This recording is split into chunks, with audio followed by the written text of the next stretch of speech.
So guys, nandito tayo sa Barangay Umalo, Sitio Madbad upang mag-interview ng isang barangay official at mga residente dito sa Barangay Umalo, Sitio Madbad. But first, let me introduce you, Barangay Umalo, Sitio Madbad. Tara!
Ano po ba ang iyong mga sintomas na iyong naranasan?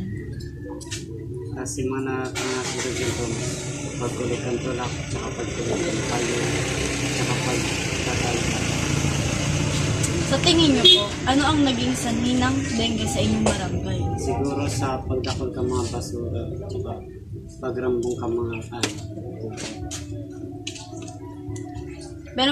Meron po bang ibinigay na tulong sa inyo ng barangay? Hindi kaya kami gano'n. May nagkasakit ba ng dengue sa inyong pamilya? Ano po ba ang mga sintomas na iyong naranasan? Ano man lang ang kulog ng payo, yung walang ano po. Sa tingin niyo po, ano ang naging sanhi ng dengue sa inyong barangay?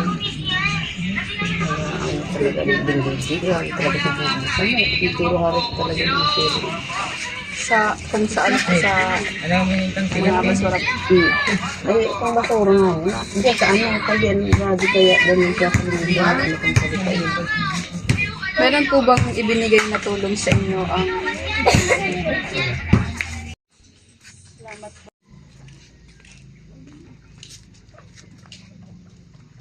Ano po ba ang iyong mga sintomas na iyong naranasan? Nagkulog po si Panapatasi na.